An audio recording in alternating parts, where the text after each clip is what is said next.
do Salmo número 42.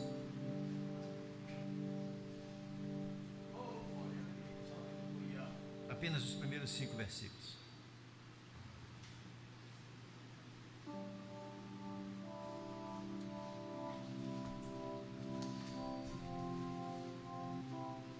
Como suspira a corça pelas correntes das águas, assim, por ti, ó Deus, suspira a minha alma. A minha alma tem sede de Deus, do Deus vivo. Quando irei e me verei perante a face de Deus? As minhas lágrimas têm sido meu alimento dia e noite, enquanto me dizem continuamente: o teu Deus onde está? Lembro-me destas coisas e dentro de mim se me derrama a alma, de como eu passava com a multidão de povo e os guiava em procissão à casa de Deus, entre gritos de alegria e louvor, multidão em festa. Por que estás abatida, ó minha alma?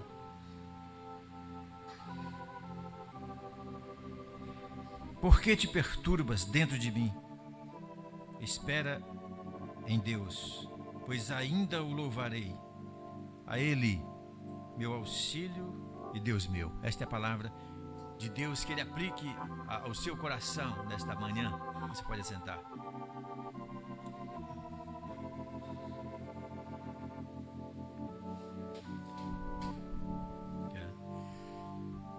A pandemia nos trouxe muitas mudanças, muitas coisas mudaram com ela. Houve muitos constrangimentos de um ano para cá, especialmente no que respeita ao relacionamento físico, pessoal, fraterno. E quando nós, Igreja de Deus, fomos limitados pelas leis ordinárias, por força do avanço da enfermidade social, nós nos sentimos constrangidos também. Porque foi nos tirado, ainda que por uma obrigação nacional, foi nos tirado o direito de estarmos mais perto da adoração coletiva. Quando estamos adorando a Deus em coletividade, na casa de Deus, ainda que todo lugar é santo para adoração, nós nos sentimos constrangidos quando não podemos estar na casa de Deus como costumeiramente fazíamos. A nossa normalidade foi abalada, os cultos, o horário dos cultos foi mudado. E trouxe, na verdade, à tona, todos esses fatos trouxeram à tona aquele desejo íntimo, aquele desejo da alma humana, crente, de adorar ao Senhor.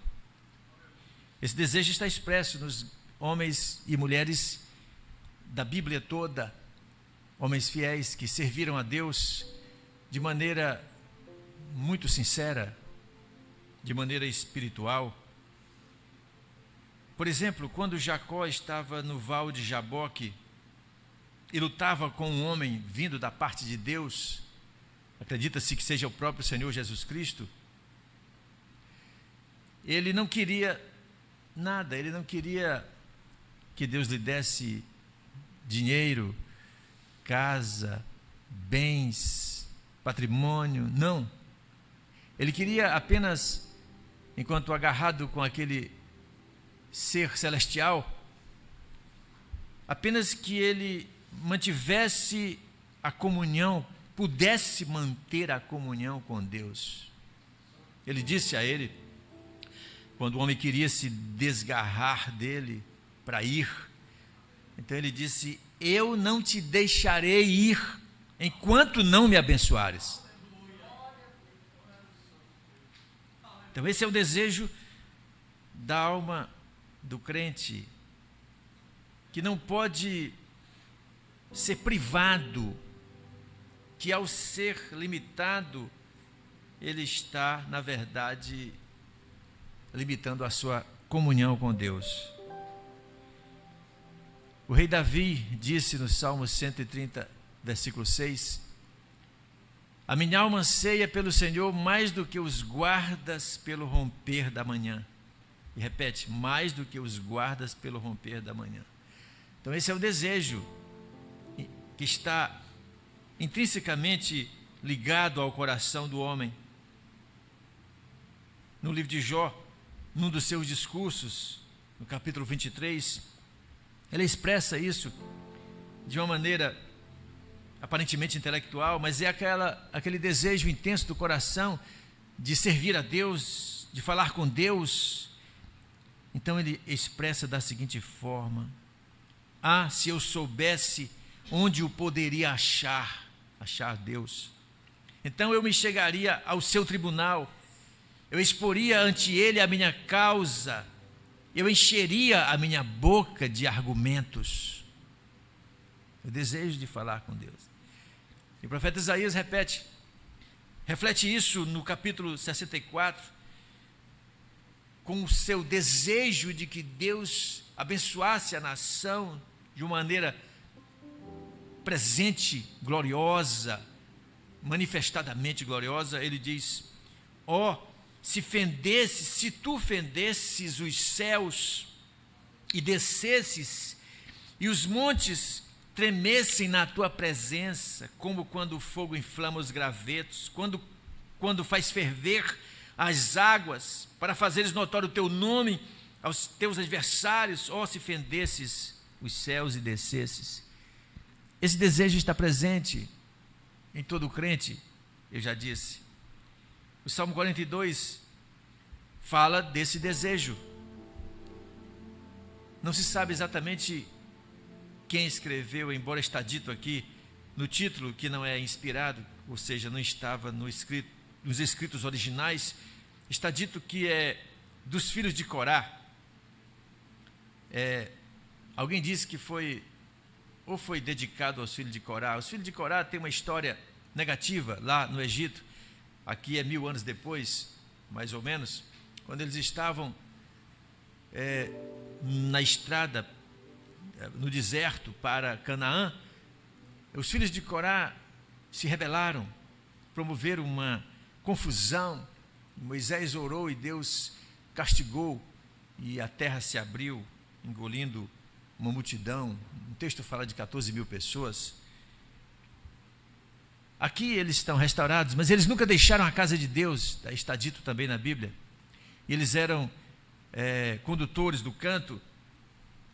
Está aqui dito que os filhos de Corá, provavelmente se foram eles, teria sido no momento de exílio babilônico, por exemplo. Mas quase todos os escritores colocam esse salmo, a autoria desse salmo a Davi. Charles Spurgeon dizia que o salmo tem o cheiro da escrita de Davi. É muito difícil não pensar em Davi quando se lê o Salmo 42. Enfim, o Salmo 42 e o 43 são apenas um salmo. Se você olhar, o último versículo do Salmo 43 é a repetição: porque estás abatida, ó minha alma, porque te perturbas dentro de mim. Espera em Deus, pois ainda o louvarei, a Ele, meu auxílio e Deus meu. Esse é do Salmo 43, mas faz parte. É tanto que o Salmo 43 não tem um título como tem o 42. Provavelmente, ou certamente, é um só poema com 3 estrofes. Essa frase que eu li está dita 3 vezes e expressa um sentimento de resignação religiosa, de confiança inalterável na proteção e no favor divinos.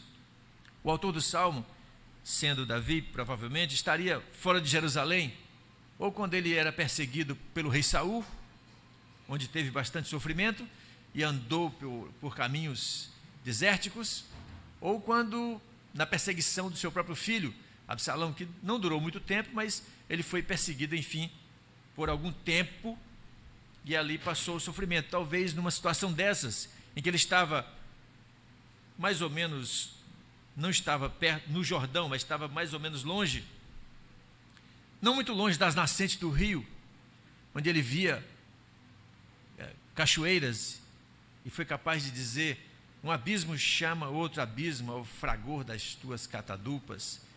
Provavelmente estava vendo uma cena ecologicamente rica, e certamente viu ali uma corça sedenta. As corças são animais frágeis, chegam a pesar 35 quilos. No Brasil é encontrada no Pantanal.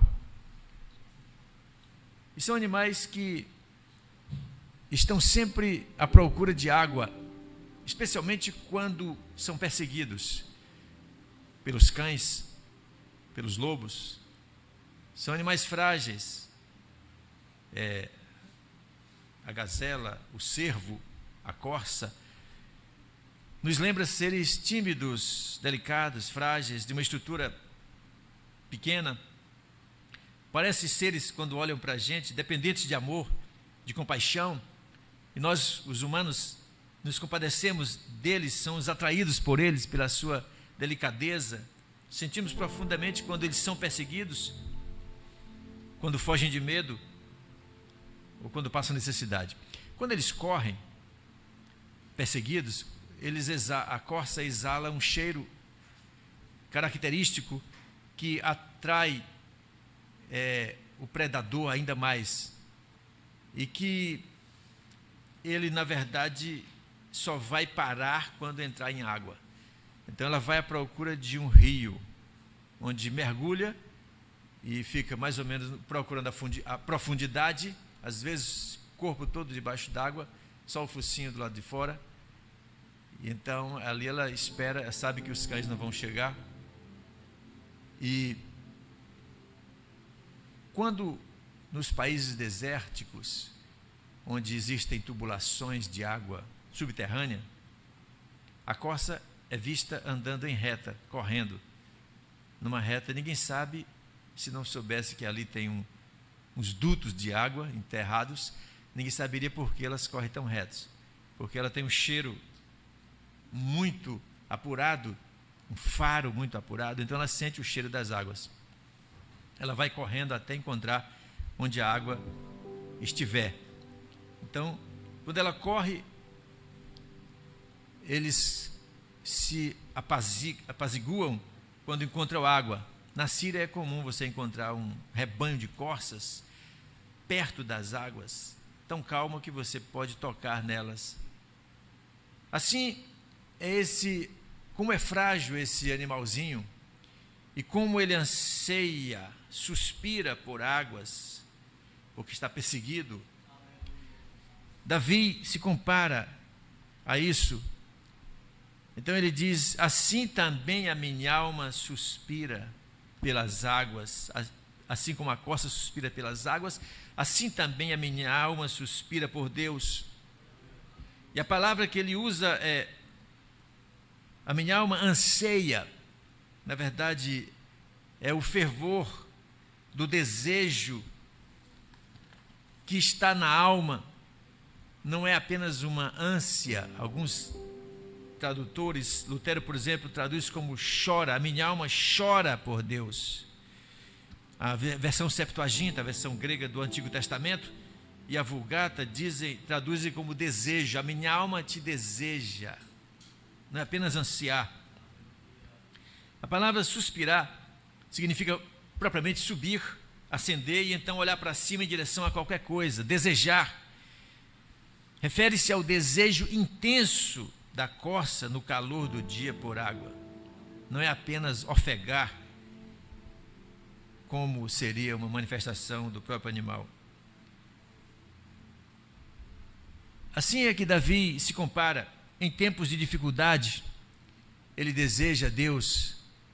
Em tempos de crise, a nossa alma anseia mais intimamente por Deus, nós buscamos a Deus de uma maneira mais pura, de uma maneira mais direta. Nós não somos preocupados quando estamos perseguidos, ou em dificuldade, ou em crise espiritual. Quando buscamos a Deus nestas horas, nós não estamos preocupados em organização eclesiástica. Nós não oramos aquela oração gramaticalmente organizada, preocupada com a ênclise, a próclise e a mesóclise. Não, é uma oração contínua. É o grito da alma que se transforma numa contínua oração. Não são exatamente as palavras, mas é o anseio, o desejo, a procura por Deus. Ele diz no versículo 3: as minhas lágrimas têm sido meu alimento dia e noite. Então não se trata de uma oração pausada, feita aqui, como a gente faz quando vai almoçar, quando vai dormir, ou quando um irmão ora, pede que oremos por ele, por algum problema, a gente ora com o começo, com a introdução, parece uma redação, né? E meio, e fim, e com o amém final. Essa é uma oração bem eclesiasticamente organizada. Não é o caso de Davi. Ele ora com a alma, e a alma fala com Deus de uma maneira espiritual. Então eu lembro de Paulo dizendo: eu orarei com o espírito e com a mente. Quer dizer, existem duas dimensões de oração. Parece-me uma dimensão mais intelectual, a da mente, para uma dimensão mais íntima, a do espírito. Eu orarei com as duas dimensões, disse Paulo. Então esse grito da alma, que não pode se manifestar em letras, meras letras, da mera letra além, como se diz no ditado, esse grito é mais profundo. E é assim que a alma, quando está quebrada, quando está sob tensão, perseguida, ela é capaz de entrar na presença de Deus, como Jesus falou: tu, quando orares, entra no teu quarto, fecha a porta, teu pai que te vê em secreto. Ele não disse teu pai que te ouve. Deus não está preocupado nas frases, nos parágrafos, nos acentos gramaticais. Ele está preocupado no coração. Ele disse a Samuel, quando esteve na casa de Jessé, o pai de muitos filhos, para escolher o futuro rei de Israel, o mais importante rei de Israel de todos os tempos. Então Samuel estava preocupado com a aparência. Esse aqui é assim ou assado, esse tem um porte mais militar, esse não tem, esse é mais magro.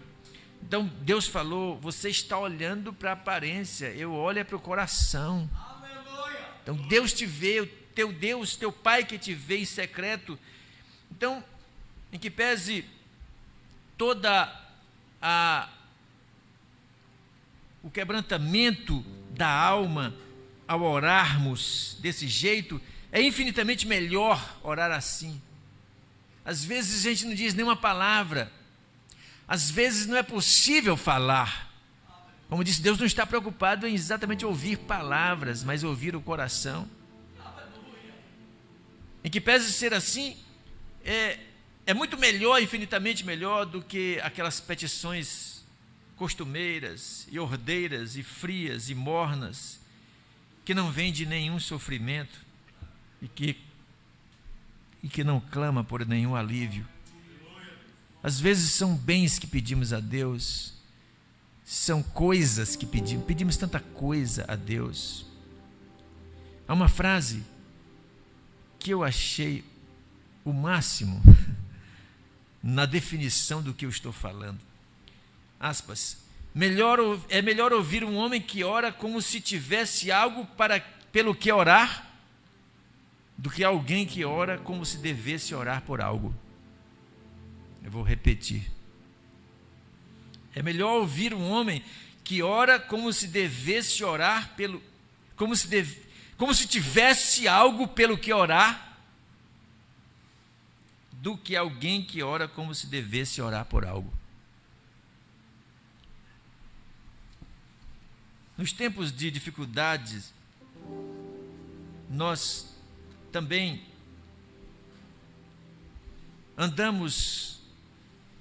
caminhamos pelas alegrias dos dias anteriores.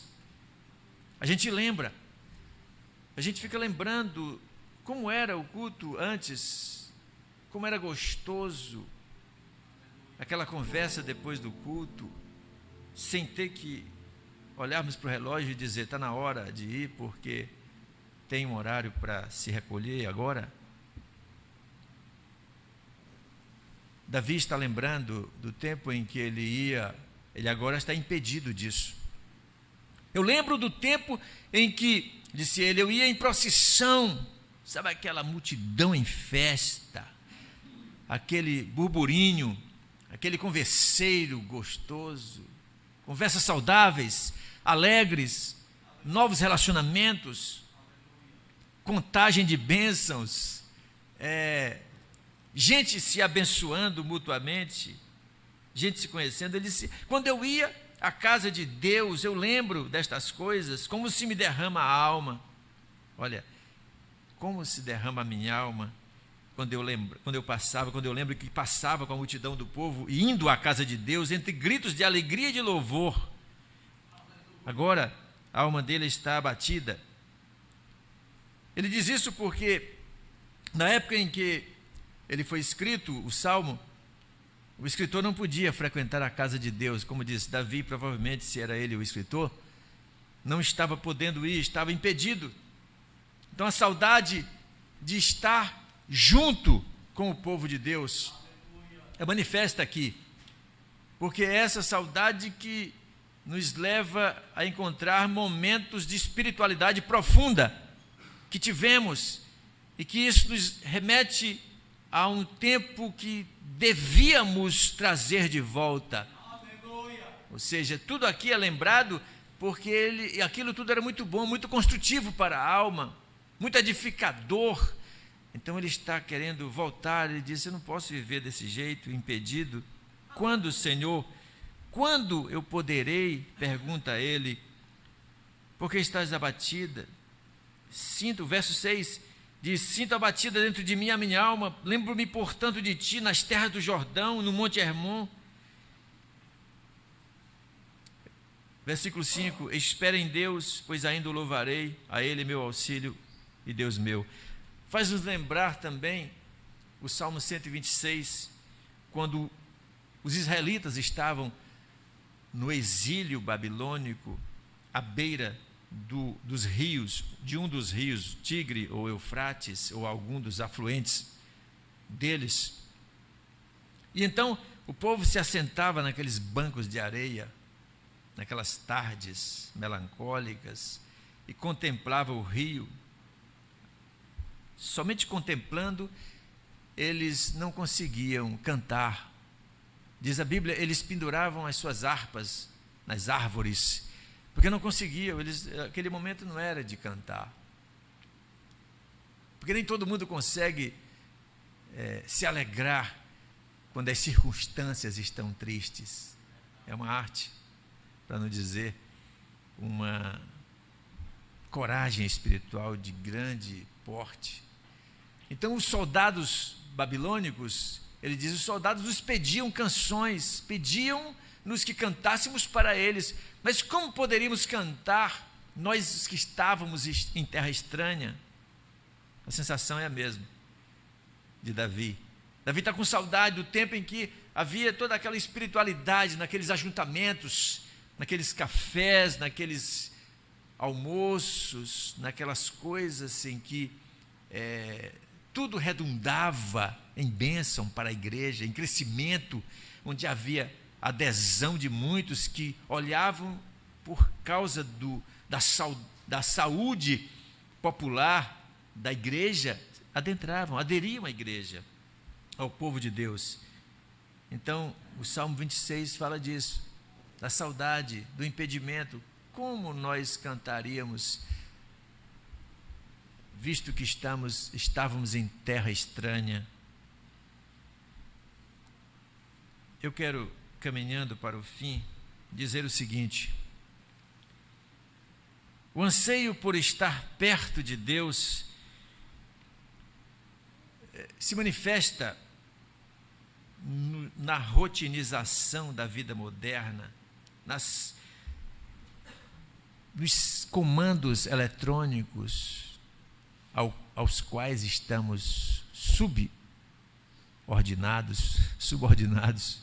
Hoje todos nós estamos comandados eletronicamente. É impressionante o nível de obediência da humanidade a esses padrões medíocres criados por ela mesma para infernizar, escravizar a própria alma humana. Somos escravos. A vida é cheia de competitividade, fragilidades, instabilidades políticas que ameaçam a vida econômica, a vida social toda hora. Você não consegue ouvir uma notícia sem ter medo. Cada notícia que se ouve vindo do poder governamental nos deixa temerosos. A gente não sabe. Quando elas ampliam para o lado mundial, ainda há mais medo ainda. Isso nos leva à necessidade, a nossa alma cria necessidade de estar junto de Deus. Nós temos necessidade disso. Nós precisamos estar com Deus. A minha alma anseia por Ti, Senhor, como a corça anseia pelas águas. É o nosso grito, é a nossa oração. Portanto, esse é o momento, irmãos, de aprendermos a orar com sede e desaprendermos ao modelo antigo de oração que apenas nos molda, nos formata a nossa mente e nos diz: pronto, você já orou. Afinal, qual é a diferença que tem destas orações mecânicas para uma reza? Não seria a mesma coisa? Porque é automático. A alma humana não é automática. Orarei com o espírito, disse Paulo, e com a mente. É preciso orar sentindo, orar e adorar e chegar perto de Deus com sentimento do coração. É preciso encarar a adoração no momento crucial de sofrimento.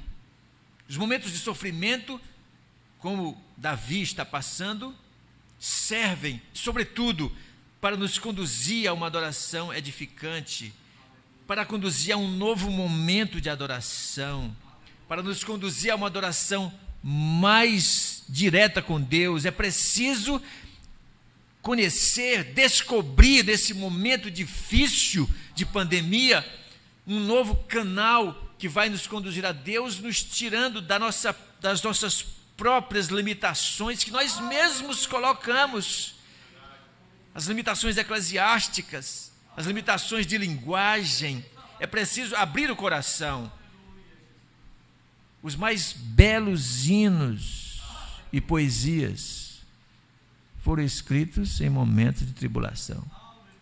É aí onde nós encontramos a beleza da adoração. Aí onde a alma pode se desnudada, ela pode se encontrar com Deus face a face. Os poucos homens na Bíblia, é dito que eles, acerca deles, que falavam com Deus face a face. Pouquíssimos, talvez menos de 5, provavelmente menos de 3, talvez no máximo 3. Por quê? Porque essa dificuldade, porque há uma dificuldade sim do ser humano de se desnudar. Nós nos mascaramos para ser bem contemporâneo, para falar com Deus. Nós colocamos máscaras. Nós já nascemos com a máscara do pecado. E se não fora o sangue de Jesus Cristo, o Filho de Deus, o Deus vivo, que nos lavou e nos tirou toda a máscara para adentrarmos a Deus, a presença de Deus, nós não conseguimos adorar a Deus. Nós só adoramos porque somos lavados e purificados pelo sangue de Jesus Cristo. Porque o sangue de Jesus Cristo nos purifica de todo pecado. Assim, ao chegarmos à presença de Deus, nós não podemos colocar novas limitações, não podemos criar dificuldades. Às vezes vamos orar, vamos para a reunião de oração. Já fui convidado para a reunião de oração em que se fez tudo, se confessou tudo, menos orar. Orar foi só para encerrar. Isso foi a reunião de oração, muitas que eu fui, porque as pessoas não conseguem chegar orando. Essa é a luta do pastor Júnior. É que todos cheguem aqui, já cheguei adorando aqui, cheguemos no clima de adoração, é que a gente para de pensar nas compras, nos cartões de crédito, de débito, nas casas, nos carros, nos carrões, nos perfumes, nos shoppings, nos salários, na falta de salário, para chegarmos à presença de Deus. É preciso estar com sede, é preciso ter a sede da corça perseguida até chegar às águas, que essa sede seja a sede que nós temos, ou que tenhamos essa sede para com Deus, a mesma. Concluindo, não há sede como a da alma pelo conhecimento de Deus. Só existe uma sede concreta pelo conhecimento real de Deus, é a da alma humana.